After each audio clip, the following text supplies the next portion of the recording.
in mine, God, don't kill mine. So, it's okay.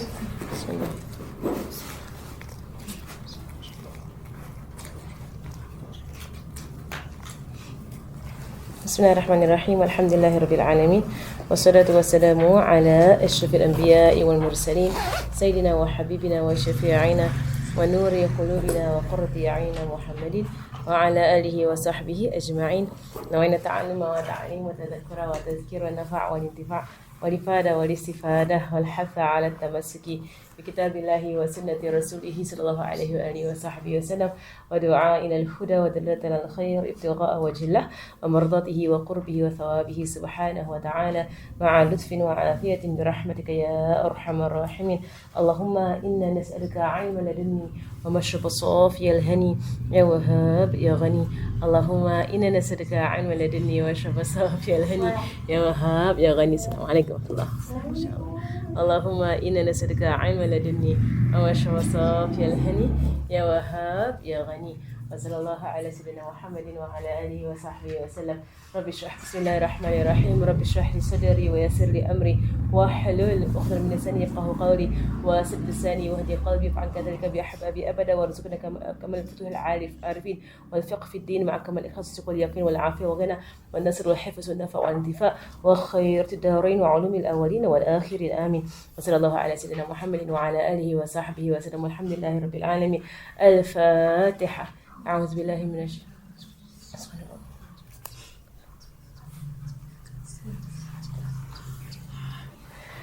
Alhamdulillah, alhamdulillah, alhamdulillah, alhamdulillah, bismillah.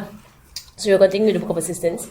MashaAllah, all of you are very serious students. MashaAllah, with the book come on time. MashaAllah, it's nice to teach people who are serious students. MashaAllah. I'm not good in English, so. MashaAllah, Allah give you understandings and openings. MashaAllah.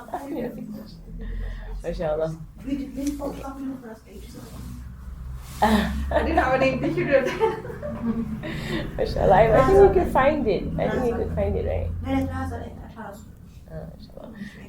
MashaAllah. بسم الله الرحمن الرحيم. من كتاب قصة المعاونة ومظاهرة ومؤازرة لراغبين من المؤمنين في سلوك طريق الآخر الإمام الشيخ الإسلام قطب الدعوة والإرشاد الحبيب عبد الله بن علوي الحداد الحضرمي الشافعي رحمه الله تعالى ونفعنا الله به وبعلومه في الدارين. From the text the treatise of the book of assistance and support and encouragement to those who desire from among the Muslims, among the believers, to tread the path of the Akhirah. Right? So only for those who are seriously wanting the Akhirah, this book is for you. By the great scholar, the Sheikh in Islam, the pillar of da'wah, of calling to Islam and of pointing to goodness and right direction, Al-Habib Abdullah bin Alawi Al-Haddad Al-Hadrami Al-Shafi'i. May Allah subhanahu wa ta'ala have mercy on him, and may Allah benefit us by him and by him in this world and the hereafter, inshallah, and by his knowledge in the hereafter, inshallah. I mean, the way he has said, alhamdulillah, alhamdulillah, the way he has said that so we went yesterday. We went into the salawat onto Rasulullah sallallahu alaihi wasallam, right? And we spoke about how the author, he prepares our hearts, right, to come into the book. And of course, the commentary on it is really far, wide, and extensive. Right? If you really want to go into every single statement, every single word, right? In the first part, you can just spend a few lessons on just the first chapter, in the first paragraph. Is the first paragraph. But we're gonna continue. Okay, so I'm not gonna spend like 10 lessons on the first paragraph. And we're gonna continue. Right, mashallah. Allahumma salli ala sayyidina Muhammad. Naam. Right, so he begins and he says, Amma ba'du. Okay, I think it's easy if I just read a bit and translate, and then do one chunk and then go one chunk. I think it's easier that way. And then at least I'll make myself move along with the book. So Amma ba'du means to proceed, and this is how you will begin the lesson. after going the Bismillah ar-Rahman ar-Rahim, you go to the Alhamdulillah Rabbil Alameen, and it's Alhamdulillah was long and extensive, right, about the names of Allah subhanahu wa ta'ala, about Allah giving us the best prophet, about Allah subhanahu wa ta'ala making us the best nation. Then he mentioned all the qualities of the best nation. Right? It's all under his hamd. It's all under the praise of Allah subhanahu wa ta'ala. And then he goes into the salawat on the Rasulullah sallallahu alayhi wasallam, and he goes into an extensive description of Rasulullah sallallahu alayhi wasallam, like whereby he said, the Imam of the Imams, right, the leader of the leaders, right, the one Allah sent as a mercy. He is the servant of Allah, the Rasul, the Habib, right, the beloved, the Khalil, right, the Khalil meaning the close, intimate, friend of Allah subhanahu wa ta'ala, our leader Muhammad sallallahu alayhi wa sallam, and he says in salawats onto him in every moment, forever and ever, right, for as long as Allah's kingdom, subhanallah.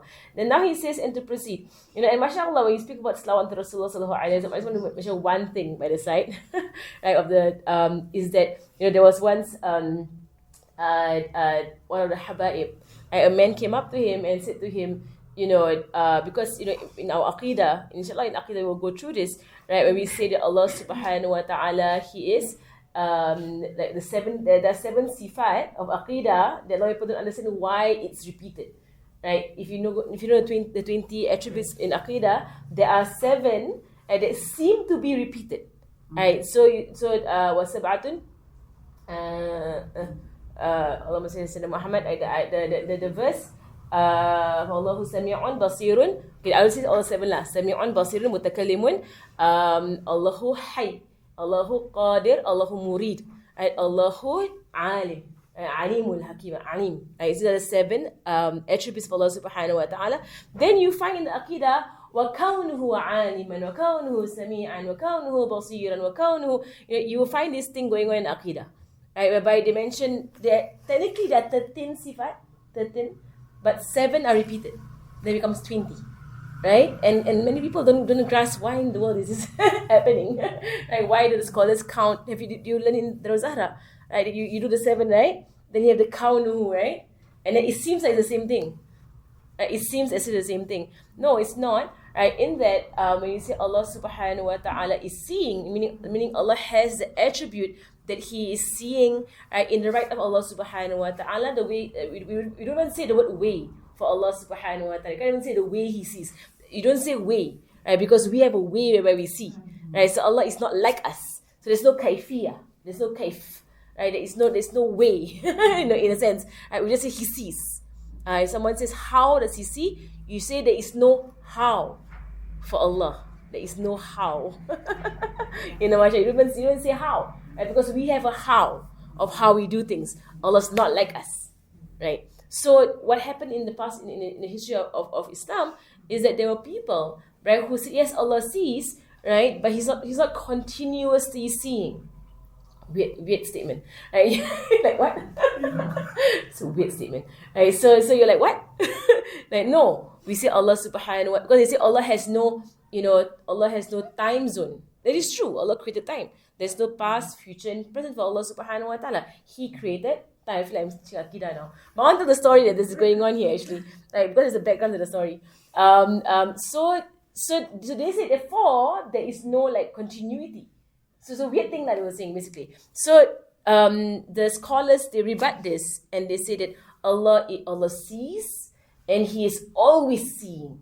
There's no end to His seeing. There's no beginning to His seeing. There is no end to His seeing. Right? He is seeing, subhanahu wa ta'ala. Right? So anyway, one of these people, they call it mubtadi'in, right? They call it people of bid'ah, whereby they speak about Allah subhanahu wa ta'ala in ways that is unbecoming. So he went up to one of the habaib, and very proudly, very arrogantly, he said, if you claim that Allah subhanahu wa ta'ala is always doing something, like, there's no end to the af'al of Allah. Allah's doing is, there's no beginning, there's no end. Allah's continuously powerful. He's continuously willful. Qadir and murid. So all, inshallah, in Aqidah we'll go through about these attributes of Allah subhanahu wa ta'ala. And these are very important attributes because people get confused and they question, and then that's how shaitan pulls them into disbelief.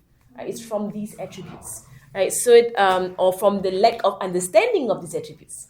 Right, so Allahumma salli ala Sayyidina Muhammad. She went to check out the primary one book. She's actually She actually read it. Oh, she looked through it. She read it. Mashallah, mashallah. This is a Nohas, she Nohas. Mashallah. Yeah, Allahumma salli ala Sayyidina Muhammad. So one I went up to one of the Habaib and he said, so if you say Allah's always doing something, so tell me right now, what is Allah doing? And the Habib said, Inna Allah wa malaikatahu yusalluna ala nabi. Allah is giving salam to Rasulullah sallallahu alayhi wa sallam. Dalil Quran. Right, so what is Allah doing right now? Sending salawats. Where's your proof? Quran. And yusalluna ala nabi. Not sallu ala nabi. Yusalluna ala nabi. Right now, he's sending salawat to Rasulullah sallallahu alayhi wa sallam. That was the answer. There's a commentary on the salawat, so what's Allah doing right now? Sending salawats. Right, for the verse goes, Inna Allah malaikatahu yusalluna ala nabi. Like indeed Allah and His angels are sending. There's no past in the future. Right? They are sending salawats onto the Prophet sallallahu alaihi wasallam. Sallu alayhi wa sallim taslima. All people, all you who believe, send salawats onto him and abundant salutations. Right, so that was his answer. What's he? He was stumped because the answer is from the Quran. You can't respond. You can't deny it. You can't say, oh no, he's not. No, it's in the Quran. No, mashallah. So mashallah is a very beautiful response. What's he doing right now? Just read the verse. Allah's doing salawats, mashallah, onto Rasulullah sallallahu alaihi wasallam, mashallah. Very very beautiful, mashallah. Like and with any gathering in which, because there's a full commentary, a lot of commentary on salawat, onto Rasulullah sallallahu alaihi wasallam. But just one fa'idah or one benefit is that when you come and gather and you begin with salawats onto Rasulullah sallallahu alaihi wasallam, right, then that gathering will be protected from sins. Either sins of backbiting or slander or lying or speaking ill of other people and so on. Like, so if you want to protect your gathering, you begin with salawat onto Rasulullah sallallahu alaihi wasallam. Okay. So amma ba'du, I'm going to the first part of the book. Amma ba'du fayaqulu al-'abd al-faqir. So he says, and to proceed, and so this impoverished poor slave says. He's talking about himself, right? The impoverished poor slave, Imam al-Haddad. Who is this? Imam al-Haddad, the one that there was once a man in Tarim who wanted so much to go to Medina to visit Nabi Muhammad sallallahu alaihi wasallam, but that particular year he couldn't go, and he was held up or something whatsoever. He couldn't go to Medina, right? And he felt very sad about it, right? But that night, he slept and he had a dream. And he dreamt of Rasulullah sallallahu alaihi wasallam, came to him, and Rasulullah said to him, why are you feeling sad, oh my son? Because they are descendants, they are Ahlul Bayt, they're descendants. Why are you feeling sad, oh my son? And he said, I am feeling sad because I could not visit you in Medina. Then Rasulullah said, don't you know that if you go to my son Al-Haddad, his grave, you'll find me there? Imam Al-Haddad's grave at Zambal. He's right there in your town. Go visit my son Al-Haddad, you will find me there. Mashallah, mashallah. Imam Al-Haddad, whenever he would doubt any hadith, right, he would just call on Rasulullah sallallahu alaihi wasallam, and Rasulullah would come and see him in a awakened state. So all awliya, right? He would come and see him in a awakened state, and he would ask, Ya Rasulullah, do you say this? And he will get a confirmation there, and then from Rasulullah himself is the hadith sahih. MashaAllah. He asked Rasul directly himself. Who was the one who said that, go and visit my son? Rasulullah was in a dream to this person. There was a person in Tarim who really wanted to go to Medina and he didn't go. And so he had a dream. And Rasul said, don't you know, you visit my son Al-Haddad in Tarim with you, you will find me there. So tomorrow we're going to go to Zambal, right? Going to go right to Zambal. Imam Al-Haddad, mashallah, when you go to his grave, he said that 30 of your worldly needs are fulfilled and 70 of your akhirah needs are fulfilled. For the one who visits Imam Al-Haddad. Okay, tomorrow, let's go. Go to Imam Al-Haddad. Mashallah. Yeah, we used to. Some of the boys, my husband was saying, actually sit at the study the books. Yeah, they do. This book of assistance, when I do Baba Nur, the khatam was at the grave of Imam al-Haddad, and they would do it. Yeah. So when we come to the end of the book, Baba Nur will like have a gathering and everything. So we went to the grave of Imam al-Haddad, had the khatam of this book by the grave of Imam al-Haddad, right? And then we went to the house of Imam al-Haddad, right, to ziyarah. Then next to his house, yeah, I'll bring you all lah. I bring her around. You should just ask me to bring. I promised her I'll bring her around. Yeah, because she's not gone anywhere. So like, yeah, I can bring you. This is my area. You should just make use of me. No one's asking me for anything. We don't want to trouble you. We know what you're here for. We just She's there for her husband. She's just knock the door. She's free. I said to every husband, you're free. He's busy. She's free. Mashallah. Said, mashallah. So we had the khatam at the grave of Imam al-Haddad. They went to his house to visit his house, and then we went to there's like a hall, like a musalla, like a big hall next to his house. So we had like a full khatam and majlis and kalima and whatsoever and lunch, and we saw Haba stirring the food, Haba Nur, and she was serving the food and everything, because it was her class that we did a khatam on, mashallah. So really Imam al-Haddad, inshallah, mashallah. Maybe if we khatam this now, we can go to Imam al-Haddad. Maybe if we don't khatam this, we're going to go anyway. You don't have to wait to khatam, we can just go. Mashallah, I can bring you around, mashallah. If I had known, I would have given you all a heads up when I brought the Singapore group. Yeah, when I brought the Singapore group in December. I missed that one. We were here in December. I brought them around in December. You're not here yet, right? In December. Yeah. If I had known, I would have put a notice on I wasn't even in notices, so I couldn't put notices. But I brought around my jama'ah, my group, around the area. For ziyarah.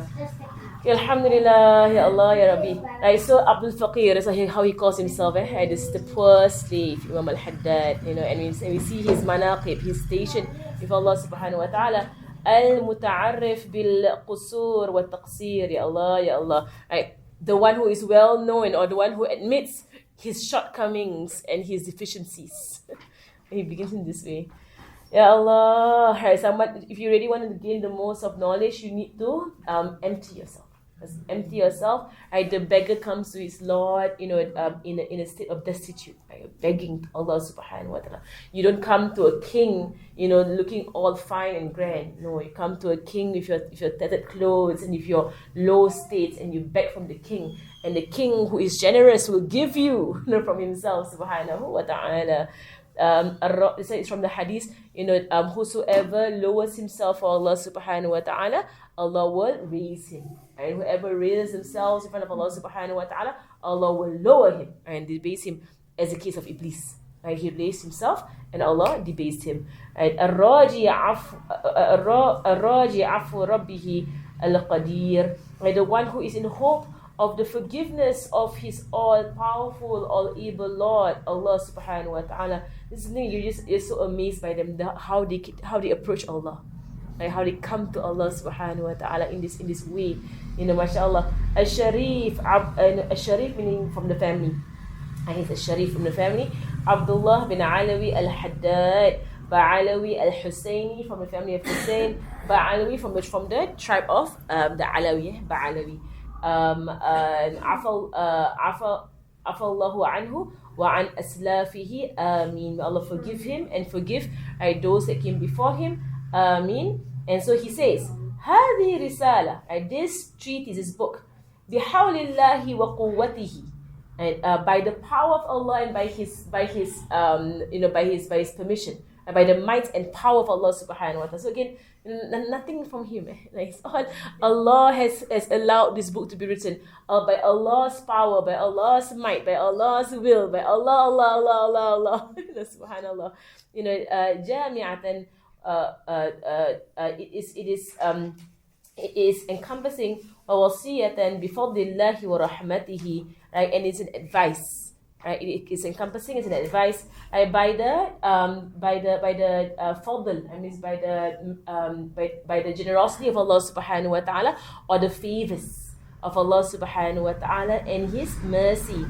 Fadlillahi wa rahmatihi nafi'atan. It is beneficial. Right, so this street is right. It is jami'ah. It is encompassing. Right, it is an advice from Allah's mercy and Allah's favor. Right, it is beneficial. حملني على وضعها الامتثال لأمر الله تعالى وأمر رسوله صلى الله عليه وسلم. So he begins and he says that what has caused me to pen down this book. Right, what has caused me to write this book is first and foremost responding to the commandment of Allah subhanahu wa ta'ala and the commandment of the Prophet sallallahu alaihi wasallam. Right, so in obedience to the command from Allah subhanahu wa ta'ala, and he will explain himself right in the next few verses. Right, because Allah's commandment right, for him to write down to do this right, and the command of the Prophet sallallahu alaihi wasallam. That's the first reason why he's doing this. And so this gives us also a path that when you do whatever you do, this should be your first reason. In obedience to Allah's commandment and obedience to the command of the Prophet sallallahu alaihi wasallam. There's the first reason. Second reason, وَرَغْبَةُ فِي الْوَعْدِ الصَّادِقِ الوارد في دلالة على الهدى والدعوة إلى خير ونشر للعلم. And then the second one is, and also in desire. So the first one is obedience. Second one is desirous. What pushed me to write down this treatise is to obey Allah subhanahu wa ta'ala first and foremost, and then secondly, and to obey the Prophet sallallahu alaihi wasallam, and secondly, I desire from the promise, the true promise of Allah subhanahu wa ta'ala that has come in the hadith in the Quran, in the proofs, on guidance and calling people to guidance of goodness and the spreading of knowledge. So in a sense, he wants the reward from Allah subhanahu wa ta'ala. That is why he's doing this. And later on, you explain a bit more of other reasons why he's doing this. MashaAllah, Imam al-Haddad, he gained knowledge so much, MashaAllah, Imam al-Haddad, to the point that he outstripped all of the scholars of his time. He outstripped all of the scholars of his time, to the point that he would go to Zambal and he would study with the mashayikh in the barzakh. He would actually go, pakai muqaddam was his sheikh. He would go to Zambal and study with the mashayikh in the barzakh. It means in their graves. He's studying from the people in the graves. MashaAllah. I come with Tarim. You come with Tarim, we're just going to tell you all the stories of the awliya. Without, no limits. Everything will be told about the awliya, MashaAllah. When I bring groups to Tarim also, I always prepare them. I say, we're coming to the world of the awliya. Right? So you're going to hear all kinds of things. Open your heart. Right? Just open your heart and accept it. Right? Don't you go around doubting. Those of you who know it, Habib Hussein al-Haddad, he used to be, he's passed away. When I was here last time round, he was here. When I was here, he passed away. He passed away when I was still in Tarim. There was once I brought, a group of girls, to Zambal from Darul Zahra. So this is my job. I do this. I'm telling you again and again. It's my job. So I brought a group of girls to Zambal, right, to just, ziyarah Zambal. So Darul Zahra girls. So there was like a mixture of, I think that the particular weekend, they could go out of the Darul Zahra, but for some reason, I think it was because many of the people living outside had gone back home. I think it was close to Sha'ban or Ramadan, around there. Many people travel in this period of time. So a lot of people are not in Tarim. So you'll find that on Sha'ban, Ramadan, right, which is now, people are starting to go off. Right? They're going off, right, because it's the break time. In school is a break. So the girls who were in the Dar, right, usually they get once a month they could come out. But there was nobody around to host them.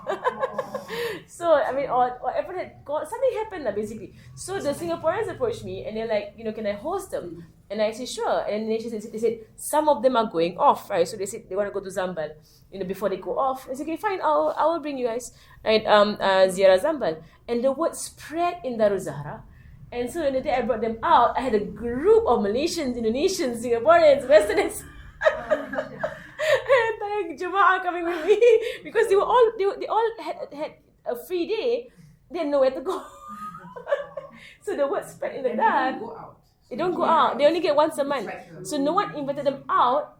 Right? No one was in Dari basically. So and they heard that Surah Farhana's bringing people to Zambal. Okay, let's take on. So I was like, whoa, this is like a big group of people. They have 7 hours to be outside. So they can come to our house. We can host them.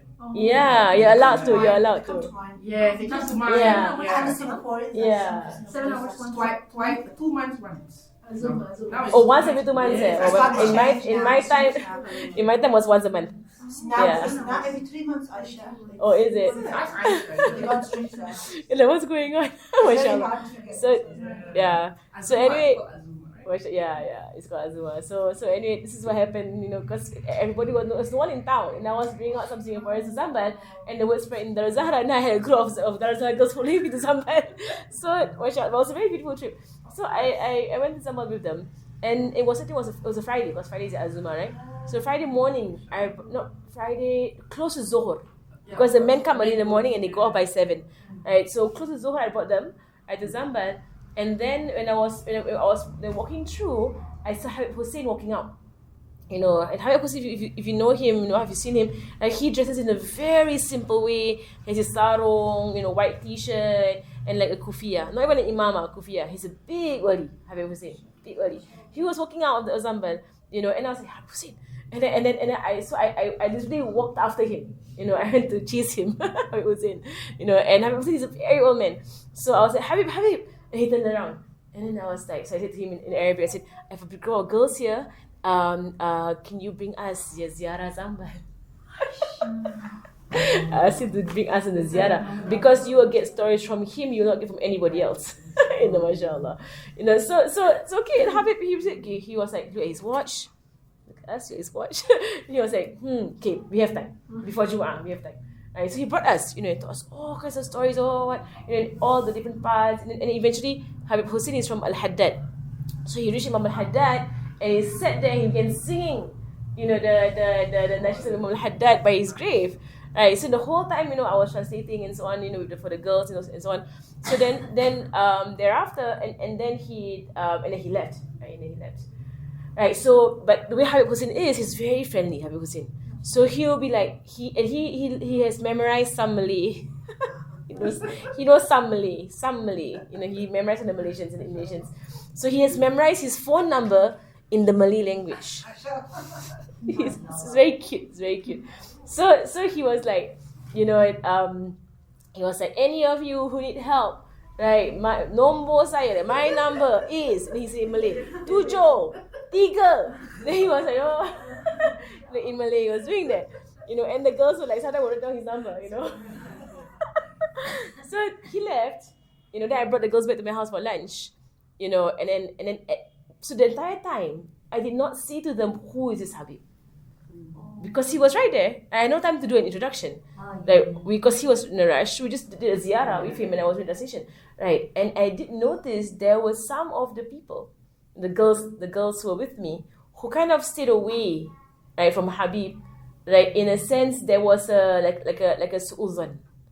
There was like a bad opinion because of the way he's dressed. It's like, and the way he's like, my number, you're my number, and then so that there was this like, yeah, so they saw him as an opportunist. It's a Sultan, he's a wali, and they saw him to be like someone who might be asking for money. They had this, this impression. They are our people, the English speakers. The Malays were all following, and why? So then when they came to my house, and I asked him who is Habib Hussein, and I gave like his biography and his intro and everyone. And then after I did all that, right, they came to me and they were like, why didn't you say earlier? I went to ask who he was earlier. And I said, yeah, I saw you guys staying away. Why are you guys staying away? Right? And they were like, we thought, he was some old guy asking for money, or, like some old poor guy at the and I said, you saw me chase him. There should be enough indication I know who he is.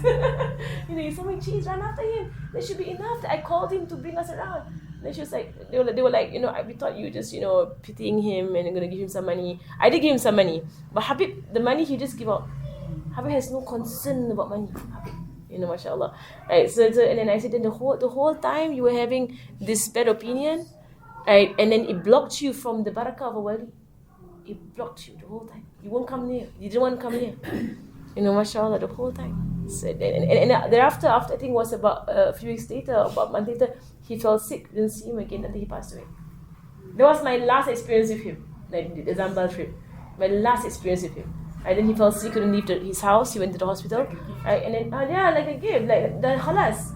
And because the su'uzan, and the bad opinion, blocked. Blocked from benefiting, right, from a wali. This is what tariq is all about. You can't hold any negative opinion of anybody, mashallah. But when it and I was thinking about that because of the of the awliya, the awliya here. In tariq, but I was saying about Imam al-Haddad, right? So the stories of the awliya, right? So don't you cannot have this block. If anyone that I hope people here you're okay already. You cannot have this block with the awliya. So Imam al-Haddad, when he says here, that he wrote this treatise, and what has pushed him to doing it, right, is to obey the command of Allah subhanahu wa ta'ala and the Prophet sallallahu alaihi wasallam. And literally, he was commanded. Literally, I would say. Right, so while generally in the Quran and the Hadith, you are commanded to spread goodness and to teach. Right, generally you are commanded. And whatever you have learned, right, once you have learned something, two things become compulsory, which is acting on it and spreading it. And Imam al-Haddad in Dawah Tammah, which inshallah we will start with Abba Salma on Saturday. I hope you can come. Right, Dawah Tammah is a perfect call. It's a beautiful book. It's a beautiful book. And Habib Muhammad Al-Adarus selected that book just for the English community. For us, yes, the perfect call. Or the complete call. I don't know. I perfect or complete or I know it's translated. And my sister told me it's available here. This kind. not the real book. This kind. Tarim has no plagiarism laws. Because the books come from the land, okay? Yeah. They own the copyright. So no one can claim copyright over the land of Tarim. Like they own it. This is one Hadas books. 100%. Yes. Mashallah. So of course none of the translators will claim. Because all of them studied here. The translators, all of them studied here in Tarim. So they're not going to make claims on this land. so they can do whatever they want to do. Spread the books all you want. No copyright. But mashallah, so in Dawatan, my mama had mentions, right, that when you learn the knowledge, two things becomes compulsory on you, and that is to spread it and to act upon it. And so when people think, how can I teach when I don't act? That's a wrong thinking. Right? Because what happens is that if you don't teach and you don't act, you have failed in two. Right? You fail in two things. Right? But if you teach and you don't act, at least you do one out of two. Right? So that's what Imam Haddad says, you do one out of two. And in fact, when you teach and you don't act, you will keep, is your way of reminding yourself of what you know, and you keep knocking on your head, on your heart, that you better wake up. Right? And you better act on what you know. But if you don't teach, then what you know will disappear. Right? And that's even worse. Right? So when you teach, you feel so lousy about yourself.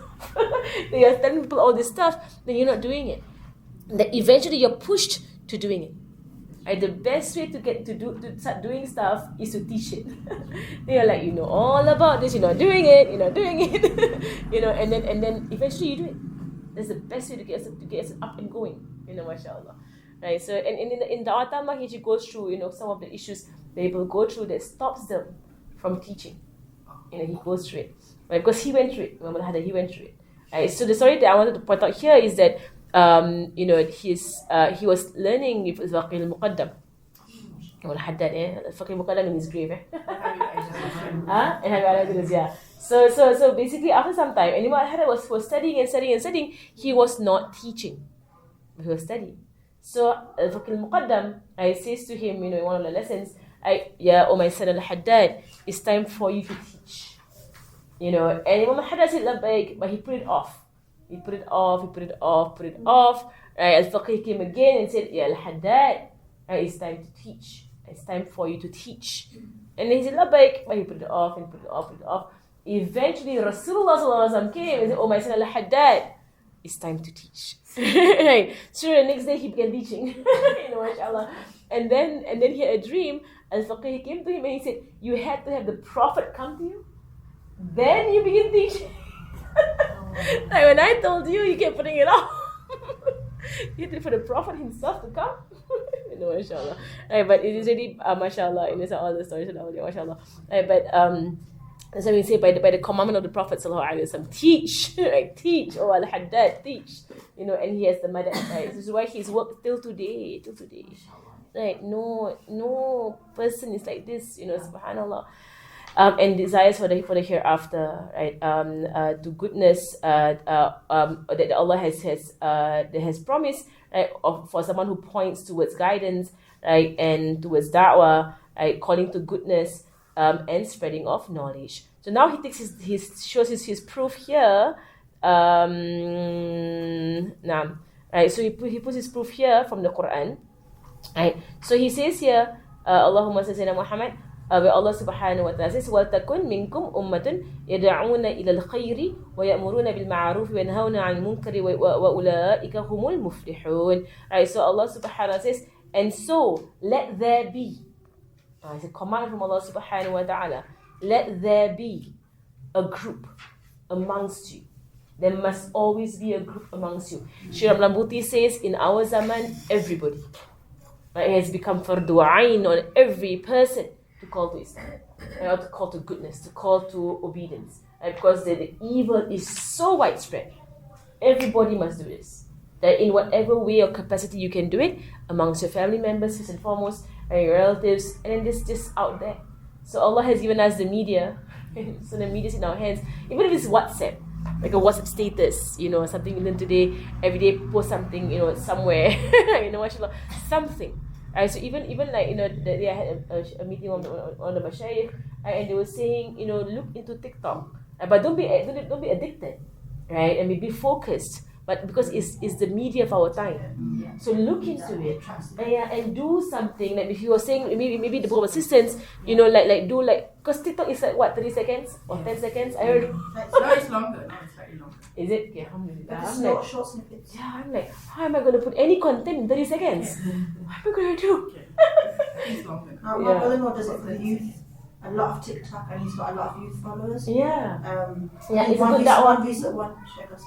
One recent one he did was of how to perform salah. So Yeah, it's a it's for good the that youth, one. it's all the youth. Even if it's short, they call it short. 30 seconds. Yeah. Yeah. They put like shorts. It's very good that one. It's very good that And one. youngsters on it. Yeah. Yeah, youngsters are on it. So as much as we don't like kid, right, the thing is that the world is on it. Right, so now even Facebook is kind of like phased out somewhat. Like people are no longer going to Facebook so much anymore. You used to go. Yeah, our generation. Where the oldies. People are now. I mean, the attention span is so short. They won't read articles. Because an article. I like to read. I like to read. You know that sometimes. Articles, long articles. Okay, people below the age of 20. They're not going to read articles, so they want like snippets, quotes, like sort of Instagram, flip kind of thing. Yeah, and TikTok and whatsoever, It's so like the Aifa Yunus, the one who's recent. yeah. Always calls it Allah. She's very mashallah. mashallah. I'll show you. I'll send you. Yeah, You they have delete the WhatsApp. She's mashallah. She deleted the WhatsApp. So You what's distracted her from the Quran. Then how are you going You to? distracted her from the Quran. So she deleted it. I will contact you here. You just keep coming here. In the UK, I never had WhatsApp. I only had WhatsApp when I came to Delhi, and my number went around UK, and I had too many people messaging me. And when I was doing my muraja yesterday, I had forgotten everything, and the conclusion was the Qur'an was on WhatsApp. So I said, "Khalas, I'm deleting it," and it's gone. I've been saying it. Don't think about it. Yeah. I've been deleting it.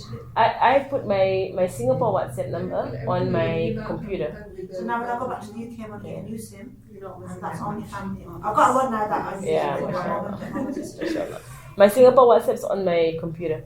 So the WhatsApp that you have, this is my Tarimi number. only for classes here in Tarim. Yeah, so the people in Singapore, as for my parents, have no access to that to the Tarimi number.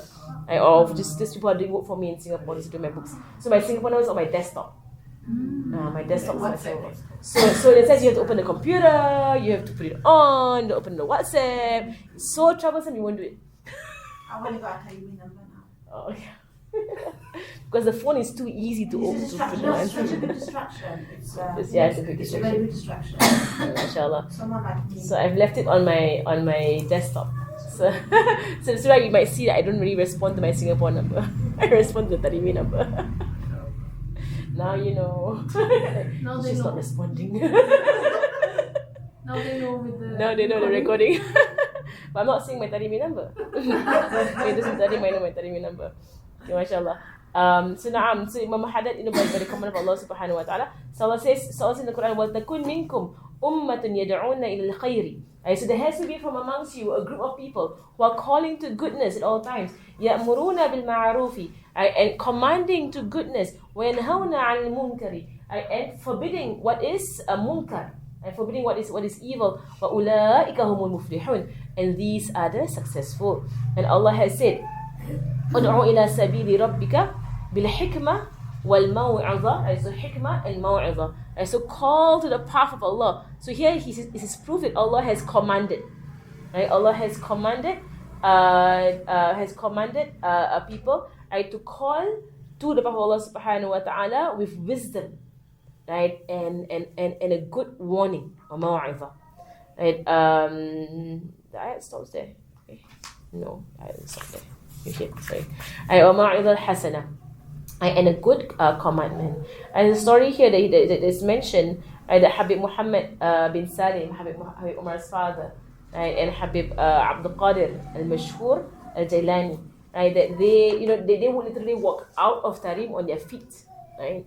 And they would go from town to town doing da'wah. So the people are, mashallah, and they would walk on their feet. And this is the time during the communist era, like there were all these evil people around who were torturing the scholars. They would walk on their feet. They would hide their books. Right? However, I would say they put their books inside their clothes. They would hide it. Right? They would or it would be a few pieces of paper folded up and just hidden in their clothes, because if the communists found them, right, they would torture them. So he went to one town. And the people were so ignorant because of communism. People had become ignorant, right? So went to one town, right, and they came into the town, into the masjid, right? And then the prayer time had come in, so they began to call the azan, right? Some people came by and they were curious what was going on, because people didn't go to the masjid, right? So Tarim, mashallah, it is a town of scholarship, yes, right? And of course, especially in the past, it was all scholarship, but with the coming of the communists, right, there was like a shutdown. There was a shutdown on scholarship and on seeking knowledge. It was so difficult, right, to seek knowledge in time when the communists said. You will hear from the Hababas. They will tell you the stories, right, of the very, very dark era in Hadramaut. Right, the communists tried to put out the light of Allah subhanahu wa ta'ala, but Allah in the Quran, Allah refuses except that His light to be spread far and wide. And in fact, mashallah, Masjid Maula Aidid. And Masjid Maula Aidid is, if you know Habib's old house, Habib Qadim, right, there is a masjid next to it. It's Masjid Maula Aidid. The story behind this masjid, right, is the story behind this masjid. Okay, and the story behind. I think I'm Sorry. Right, so the story behind this masjid is that Zambal is considered to be the outskirts of Tarim. The real Tarim is the souk. Right, where Masjid Ba'alwi is, Masjid Asagaf is, that's the real Tarim. Rubat's there. That's the real Tarim in a sense. Aidid, right, where we're at, used to be a place of seclusion of the awliya. The other would come. It was barren desert, nothing here whatsoever. The land here is not fertile at all. Right, it is desert. You can see it's desert. Right, the fertile land is all the way in the souk area. Right, further down you find whereby you find the farmlands and so on. So nobody was here. Right, and Zambal was the outskirts technically. So when we go to the souk, we go past Zambal. Right, technically that was the outskirts, Zambal. Right, so Habib. What you mean regarding Outskirts. Yeah. Outskirts. Like the suburbs. Outside of the area. Oh. So the town. Manchester, the bad or Lumen. So the town. Then so usually for towns, the graves are on the outside. That's where the graveyard is. Town is here, the graveyard is here. So that even like in Medina, Al-Baqi' it was outskirts. Yeah, yes. The entire of Medina in the time of Rasulullah SAW is the masjid today. The whole masjid today, there's the size of Al-Madinah. The whole Medina is in today's masjid. Is that small? Alright, so Al-Baqi' is right, you can see it's outside the masjid. Technically, Medina is the masjid that we see today. That was the size of Medina. So when you walk around the masjid, you're actually walking on top of the houses of Sahaba. I wonder which Imam he doesn't use his Yes, yeah, and we don't actually, because we come into the masjid, we take off our shoes. Some people do wear their shoes because it's a courtyard. So the whole courtyard, you know how the courtyard is in Medina. There's the entire, in the masjid, there's the entire of Medina, mashallah. And so Tarim used to be that small. So there was a scholar that said that there will come a day whereby so many people from the east and from the west will come to Hadramaut, right, and they will fill up ID. Oh, he said that. Oh, makes your hair stand like it was like they will fill up ID. You know, this whole place is called ID. This whole place is ID. It's all ID. This is all ID. He said that. And people were laughing at him. They were saying, you know, because it was a communist era, and they were saying, "Are you crazy? You can't even go between the north and the south of Yemen, right? Easily, because the north and south had split. You can't even go through north. People in Yemen can travel in Yemen, and you're saying from the east and the west of the world will come to Tarim, right, and fill up ID." He said it will happen, right? And to prove his point, he built a masjid. Right, and he said that this masjid is going to be a jami'. Jami' meaning it's going to have Salat Jum'ah happen here, which means enough people to have Salat Jum'ah. Right, so you put a jami' there. That's why, you know, Majid Allah Aidid is there. And mashallah. Now you look around you, you're like, like what was said is just happened. So which You know. Habib is this? Maula Aidid. Maula Aidid. Mashallah. So mashallah, he's got Maula Aidid. And there's a whole place called ID, you know, mashallah.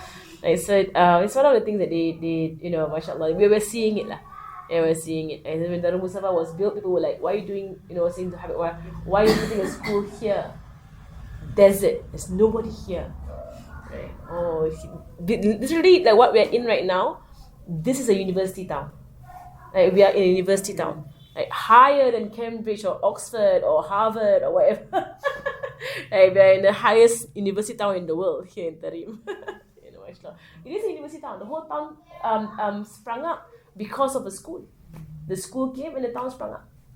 Right, and so 10 years ago when I was here, it was so much smaller. If you go 20 years ago, so Najiba was here, so much smaller. Right, so in 10 years, the town is like, the whole spreading and going on. You know, mashallah. And mashallah.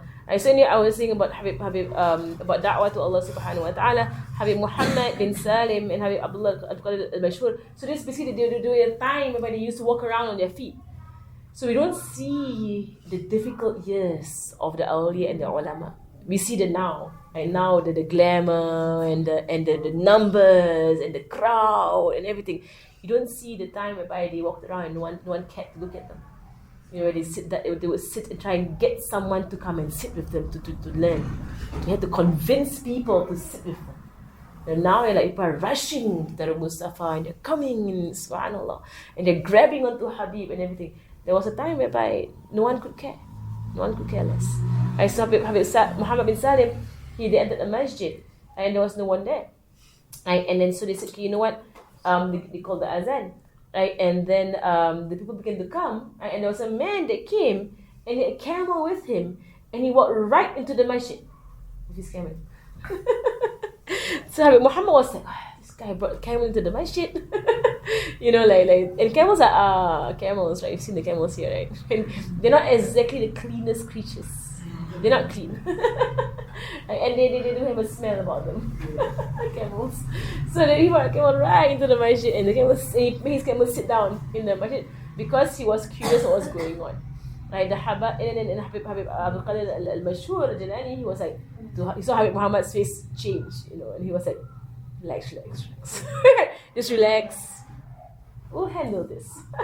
So Habib Abdul Qadir al-Jalani, he began to sing nasheed. Began to sing.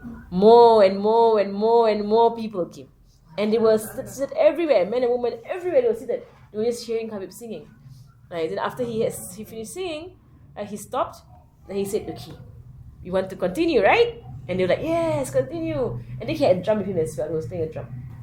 They attracted people, with a nasheed and with a drum. Right, so then he said, okay, but first, all the women here, all the men here. I said, the first, let's do this first. Okay, so they obeyed. The camel was still there. They didn't do anything with the camel. They left the camel there. Right, and then Habib Abdul Qadir said, point to Habib Muhammad, now it's your turn. Right, and Habib Muhammad began to teach. MashaAllah. That was so it's what you mean by hikmah. Right, it is to call to this is I call to the path of Allah Subhanahu wa Taala with wisdom and a beautiful counsel. Right, so you're beautiful to people. Right, don't be harsh with them. Right, don't be repulsive. Right, be beautiful with people. So he sung first. He wants to bring his camel in. Bring your camel in. We will wash the place later on. Bring my camel. MashaAllah. Right, so didn't chase away anybody. And that was the way of Rasulullah sallallahu alayhi wa sallam. وقال تعالى وإذ أخذ الله ميثاق الذين أوتوا الكتاب لتبيننه للناس ولا تكتمونه. Right, and when Allah took the promise from the people of the book, and Allah said, you will clarify this for the people and you will not hide it.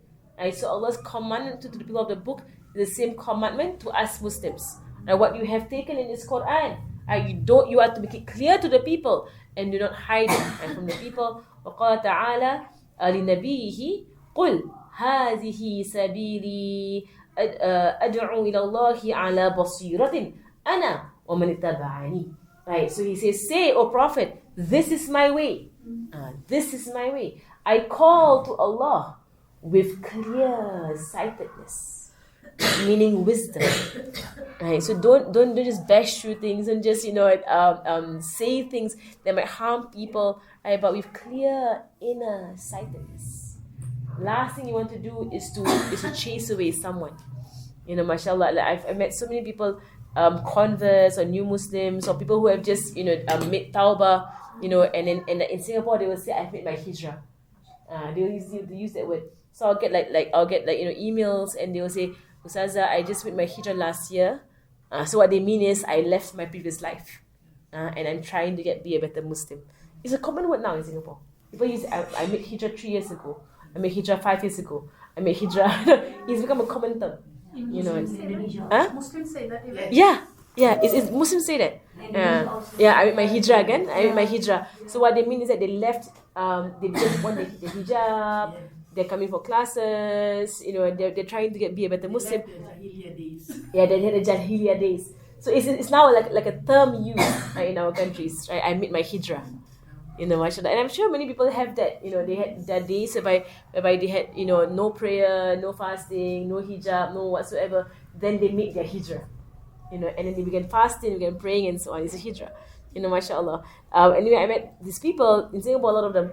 Right? And when I hear the stories and everything, so many times it will come to my heart that I will say, Alhamdulillah, I did not act on my impulse. Right? Because they will say, Ustazah, when I first came to your class, I was just wearing tight jeans and tight t-shirt, and I was had a small shawl, and she was like, and you're so welcoming, and you let us sit with you, and then for me it was so. And in my heart, I'm like, I was contemplating to myself if I should say something about her dressing. I was contemplating, but then I said to myself, okay, you know what? I'm going to leave it for a while. Let her come. Right? And as so many times I said to myself, was a good thing I did not say anything yet. Yeah, well, I put it off. Yeah, because you don't know where people are at. Because they just made their hijrah. They just left a life, of clubbing, whatever that they were doing. So what they're doing right now is a jump. It's a big step. So what you're seeing of them, you might see something, not enough. but to them it's a lot. That's Yeah, it's very common. So sometimes like they will say things to me. I'm like, Alhamdulillah, because it was occurring to me to say something that if I had said it, would have pushed them away. Yeah, but I just helped myself. Didn't say it so many times that you just don't know what people cannot take.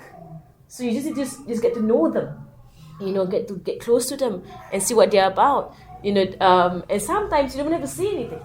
And they themselves, because they see how things are being done, so they know it should be looser. They know the cover should be bigger. They know, in a sense, they can see it. They can see it around them. You don't even have to say it. Mashallah. So many times I had converts come to me saying, what she was saying, that she really wants to wear the hijab in the turban style. She's a convert. I was like, ahlan wa sahlan. Mashallah. She was like, but her husband's like, you can't do that. He's being, mashallah, like her husband. As I say, right? Because she's Chinese, just converted a few months into Islam. Her husband's like, gonna wear hijab. She's like, let me take my time. And then she fancies the turban style. Whatever gets your fancy, she's fancying the turban style. They like it, whatsoever. It's a step. And she said to me that she wanted to put it on in Ramadan, to honor Ramadan. And I said, by all means, go ahead, do it in Ramadan. She was like, but her friends, Muslim friends, this Muslim, sometimes they're like, can you just zip it? Like they're spoiling it for us. So her friends saying to her, you can't be a hypocrite, putting it on only in Ramadan, then taking it off after Ramadan. I'm like, if you could do it for 1 month out of the whole year, alhamdulillah. Something is better than nothing. Right? If somebody wants to put on a hijab just for Ramadan, right, as opposed to not at all, right? Tafaddal. Come on. And inshallah, in Ramadan, her heart opens up and she might continue to Shawwal. And it's Hijjah. Who are you to say that she's a hypocrite? Right? To me, she's trying. She's trying. Right? So when you are judgmental from the beginning, what you do is that you stop people on the path. You can't be judgmental. Right? So that's why it's this is my way, the way of the Prophet sallallahu alaihi wasallam, ala basira, an inner sightedness, looking at people as how they are. Right? And they will come. Don't worry, they will come. Sometimes if you pull it, you hurt. If you're going to pull people into it or force them into it, you're going to hurt them. Right? And then they might run away from you. That's not what you want. Right? But you want them to come themselves. Come themselves. Ala basira. Ana wa man ittaba'ani. Right? Me and whosoever follows me. وقال Rasulullah. So these are all from the proofs from the Quran. Right? They point us to calling people to goodness. Right? In gentleness, in wisdom, right? In the way of the Prophet sallallahu alaihi wasallam. And Rasul said in a hadith, قال sallallahu alaihi wasallam, ليبلغ الشاهد منكم الغائب فرب حامل فقه إلى من هو أفقه منه ورب حامل فقه ليس بفقيه. Proof here. He says that those who are present are to inform or convey to those who are absent, because it could be that someone who is carrying understanding carries it to someone who understands better than him.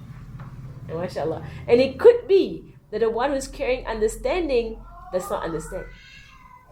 That is why you convey.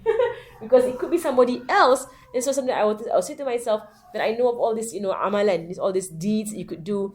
Maybe I'm not doing it, but I'll say to myself, there could be someone else who has more tawfiq than me. So why should I deny that person of this knowledge that I have just because I don't do it? So one thing that I really want to implement, I have not implemented yet, is the Salat Duha every Friday, 4 raka'ats, 50 Surah Ikhlas in every raka'at.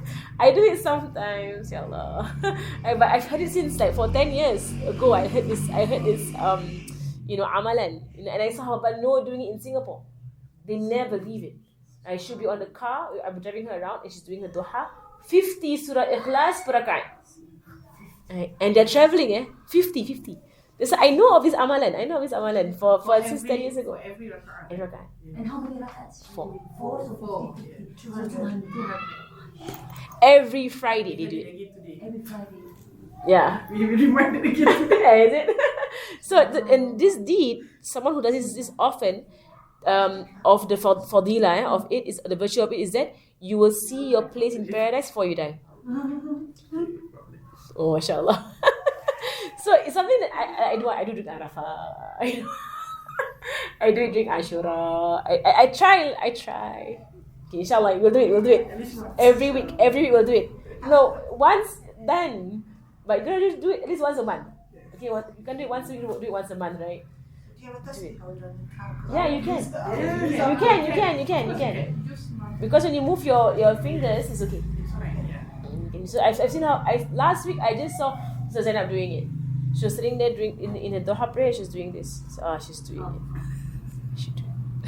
Right, but in a sense, like when I sit in class, I know amongst the women, especially the elderly, they hear something and that's it, is done. And every week they will do it. The elderly, every Friday. Yeah, so I know amongst my own students, even though I don't do it, I've amongst. Mashallah. Let's try it, Even amongst my own students, like I know of those who do it every Friday. We do it. So, let's do it. You're gonna lead.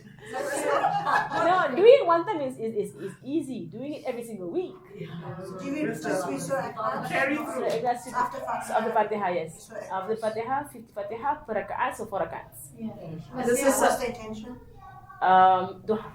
Yeah, duha. Last year we do it in Nabi Allah with Zainab al-Khatib. Oh, But this she's year not coming this time because of because Khala Zainab. Khala Zainab, no, She's not mashallah. coming because of her 2 days. So I'm gonna hang out with her.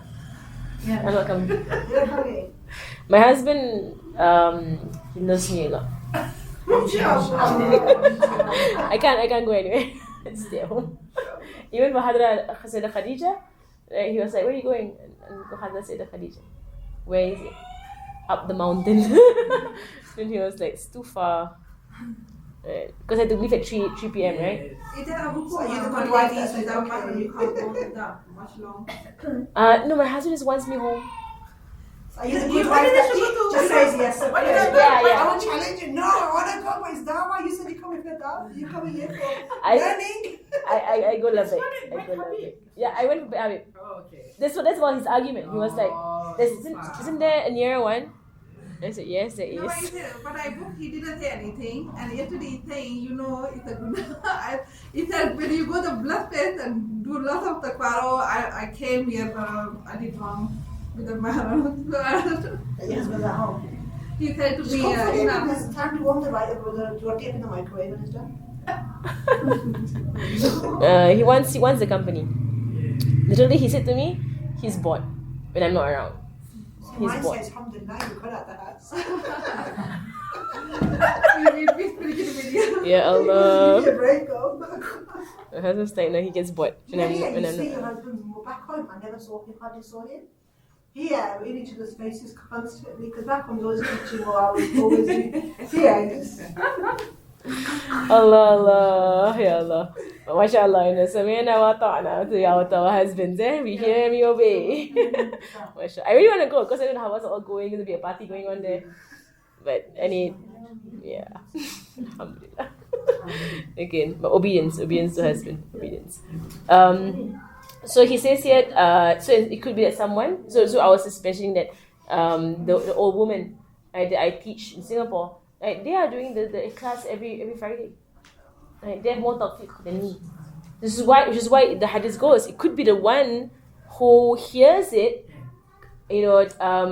understands it better than the one who says it, or has more tawfiq, right, than the one who says it. So just because you have a shortcoming in yourself, so people say, oh, I can't teach because I'm not applying it. Right? So just because of your own shortcoming, you're denying other people of a knowledge. That's not right. Because you fall short, because of your weakness, you're not going to let other people know about this deed because you can't do it. Doesn't make sense. Right? Someone else, who has more tawfiq than you, has more, has more himma than you, has more time than you, has more this and that, it's more desire than you. But you have a knowledge, so spread it. Right? So if you know about duha, if you know about 11 rak'ats witr, if you know about all these things, doing it, right? Say it. Say to people, do it. Like somebody else could have, a higher drive than you. Mashallah. And so it's not for you to block people from knowledge because of your own shortcomings. SubhanAllah. This is a very Can I ask a question? yes. Where does that balance with the thought about not being seeking knowledge for the right intentions? If you understand what I mean, like not doing it for the wrong reasons, like to come closer to Allah, but not to show off, for example, because we're doing that in Hidayatul Bidayah. She's talked a lot about that in like some parts that when you seek knowledge, you do it to come closer to Allah, and not to like, show off. Yes. Well, how can we balance those two things? So all of this, right, is basically your inward state of Allah subhanahu wa ta'ala. Right? So for example, okay, you seek knowledge for the sake of Allah subhanahu wa ta'ala. And you want to do it for Allah subhanahu wa ta'ala. The entire journey, you will struggle with the whispers of shaitan. He will do whatever it takes to destroy your intention. That's first. He's always on your case. So he will come, he will whisper from the front, from the back. He will do whatever he can do to ruin you, to make you arrogant in your knowledge. Right? The best way to combat that is to really know yourself. Because when you know yourself, right, you're not doing anything. You really see the lowliness of yourself when you know yourself. There's a statement, one of the Indonesian ustazas, Zahadima Al-Rus.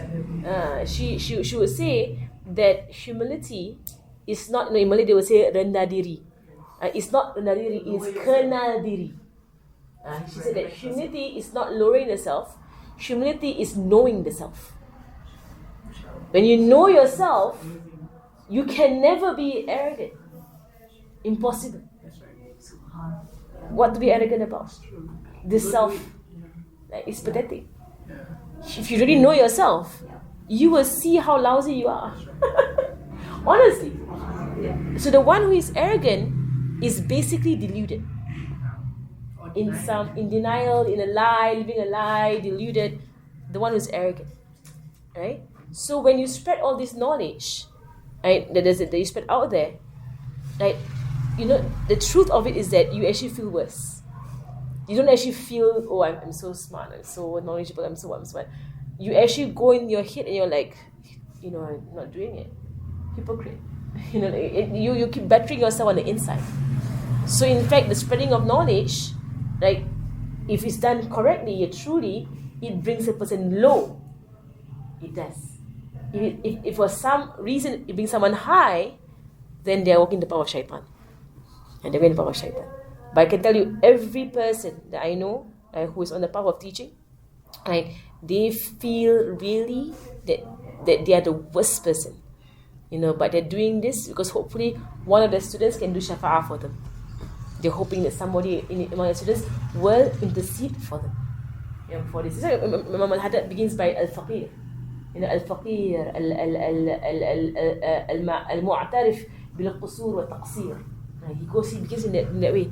In fact, Habib Umar, he said that if for a moment he saw himself above any of his students, it was if for a moment he saw himself above any of his students, he would close down Darul Mustafa. That's Habib Umar, mashallah. Right? Meaning that he never saw himself above any of his students. Ever. They see themselves beneath. Hababa Maryam, there was once they went off for Nabi Allahud, the men. So the woman could go to Darul Mustafa. So when the men go to Nabi Allahud, we can go to Darul Mustafa. So of course, the news was spread. So people will come from around Tarim and they'll come to Darul Mustafa to go and pray inside take barakah. So Hababa Maryam came with a group of girls from Darul Faqih to go to Darul Mustafa. But they came too early. So the door was not open yet. Right? So they were stressing out, how Maryam is here, door not open, and then like what to do. And so Maryam just went to the corner. Like she sat down, took her prayer beads, and began doing zikr. Right? Like, not even for a moment she went around trying to use her name. Baba Maryam is the niece of Habib Omar, the daughter of Habib Mashur. She is the sister from milk of Habib Omar. She could go around and demand for the key. She could. She said, we'll wait it out. She did these things here up to. Yeah. You Listen, can tell. The guy, Mama Maryam was here. That's right. They don't even know how. Sitting right there in the corner. Subhanallah. And there's the story of Habib Omar. He came to Mustafa for tahajjud. And the boys were all sleeping. Nobody was awake. So Habib Omar came for tahajjud. The door was locked. Right? People were all sleeping inside. He had mercy on them. That they were sleepy, tired, whatever they were doing. So he just took his shawl, put it on the ground, and began praying. Outside Darul Mustafa, there was his own school. He was locked up in his own school. And he was praying outside the dark, and people were coming later on, and they were all late. Everybody was late. I was there first. And they came later on, they were like, Habib was praying outside in the cold. Mashallah, on his shawl. This is the truth of knowledge. Right? If someone finds himself getting arrogant, they're going the path of delusion and denial. Right? If you truly know it. Right? So in a sense, it's not even a balance to be speaking about, but it's truth. It's truth. Right? So when you seek it for Allah subhanahu wa ta'ala, right, no matter what, people can praise you, put you on a pedestal, they can do whatever they want to you, right? That's on the outward. Literally, it has no effect on your inward. Because your inward is for Allah subhanahu wa ta'ala.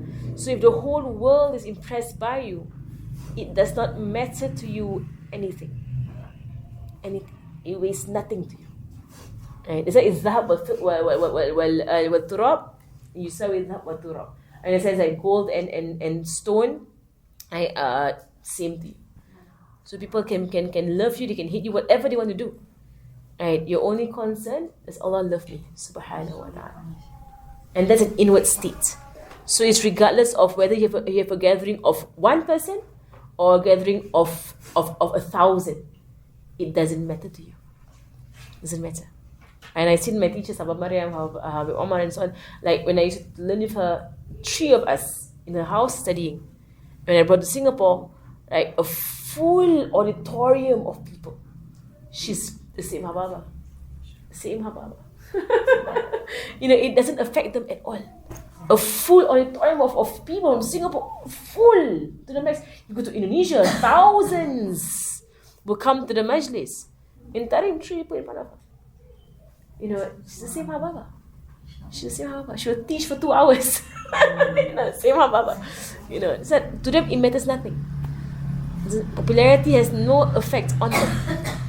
And in fact, the Prophet ﷺ said, it's a very scary hadith, that wealth and popularity, right? Wealth and you say status, popularity, are more destructive to a person's religion than 2 hungry wolves set loose on a flock of sheep.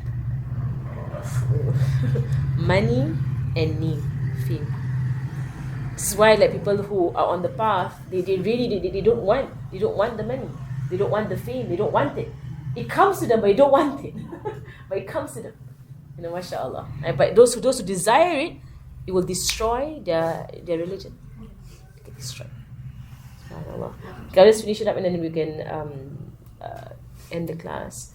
قال صلى الله عليه وسلم وقال عليه الصلاة والسلام من دعا إلى الهدى كان له من الأجر مثل أجور من تبعه لا ينقص ذلك من أجورهم شيئا ومن دعا إلى ضلالة كان عليه من الإثم مثل آثام من تبعه لا ينقص ذلك من آثامهم شيئا وقال عليه الصلاة والسلام من دل على خير كان له من الأجر مثل فاعله. So the last 2 hadiths are similar. Whoever calls to guidance, he will get the reward of the rewards of those who follow him, and he will not reduce their reward in any way. Who calls to misguidance, he will get the sin of all those who follow him. He will not reduce their sin in any way. And the one who calls to goodness is like the one who does it. That's why you call. You call to goodness, because like the one who do it. So mashallah. So the hadith continue to the end of the page, I think. right? Let me just read through the hadith line, and then the next time round we can cut the next part of the beginning. So قال عليه الصلاة والسلام إذا مات ابن آدم انقطع عمله إلا من ثلاث صدقة جارية أو علم ينتفع به أو ولد صالح يدعو له. So when someone passes away, three deeds, all are cut off except for three deeds, like a continuous charity, knowledge that people benefit by, and a child who makes dua for him. So no hadith, And he says, sallallahu alayhi wa sallam, أجدكم بعدي رجل علم علما فنشره وبعث يوم القيامة أمة وحده. Allah. Like the most generous, or the most beneficial person after me is a man who knows a knowledge and spreads it. He will be raised on the day of judgment as an ummah by himself. He is an ummah by himself. Someone who learns something and spreads it. All these hadiths, mashallah. The last one, al-khalqu kulluhum yusalluna ala muallimin nas al-khayra hatta al-hitan fil ma. All of creation sends salawats, we make dua for the one who teaches human beings goodness. And the highest form of goodness is this religion. And that's the highest form of goodness. Even the fish in the sea, I send salawats on this person, mashallah. And the last hadith, al-khalqu kulluhum ayalullah wa habu ilallah ta'ala anfa'hum li'ayalihi. All of creation, they are the dependents of Allah subhanahu wa ta'ala, and the most beloved of them to Allah are the ones who are most beneficial to his dependents, mashallah. And so the best way to benefit other people, it will be to give them guidance. When you feed their stomachs, right, it ends there. When you feed them guidance, it goes on till forever and the hereafter. In Singapore, we worked with some poor people, right, during the COVID, because you can't have a gathering, right? So we were saying there's a sunnah of Maulid, right, whereby you feed the people, because you can't have a physical Maulid during the COVID. So we had an idea, right, to give food to the poor during the Maulids. And when we did that, there was a lady there that said that, as much as you feed our stomachs, you must feed our souls. Because she saw there were ustazat among the group. She was like, you feed our stomachs. That's good, and we thank you. But you must feed our souls as well. And she said, people here are ignorant. They don't pray, they don't fast. They are poor in their dunya and they are poor in their deen. Both. Right? And so we began coming and teaching the poor. The poor are in Singapore. I don't know about other countries, but the poor in Singapore, they see learning the religion as a luxury that the wealthy do, because they spend all their time trying to earn money, right? So they don't have the time to go to classes. It's a luxury that the wealthy do. So we had to go down to their places, bring food, bring money, and entice them, attract them, and begin work, right, with them. We've been working with them for more than a year, right? And we're still on wudu, trying to teach them the aqidah stories about Rasulullah. They have no idea about the Prophet. It's a big area with the poor, right? To do a lot of work, right, with the poor. This is only one neighborhood in Singapore. There are many neighborhoods in Singapore whereby the poor are a lot. And the neighborhoods, the poor neighborhoods in Singapore, majority are Muslims, and the children are, you will say, from broken families, from unmarried individuals, right? A lot of out of wedlock children and so on, all amongst the Muslims. It's because of a poverty in religion. So we saw this very strong need, right? So we began to, mashallah. So it is really, to go around. Even something as wudu. They don't know wudu, so you teach wudu. They don't know what is a prophet. What is a prophet? They are Muslims. Who is the prophet? So we've been teaching them. So every person can do their part. You don't have to be a big anim to do stuff. Right? Just to the point, I'll make songs for them to make them memorize their wudu and their prayer and so on. Just to get them, to be more confident to pray.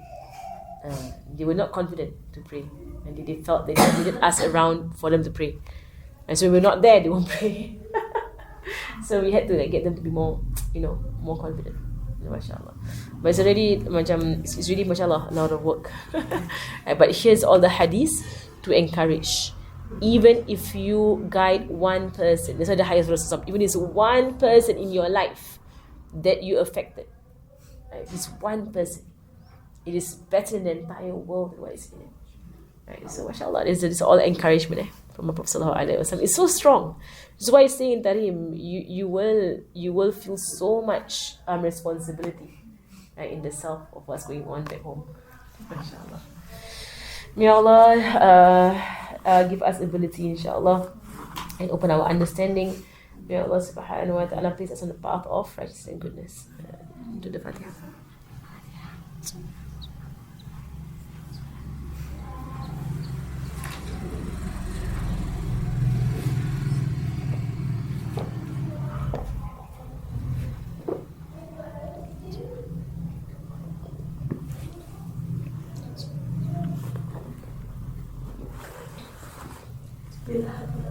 النبي صلى الله عليه وسلم الفاتحة.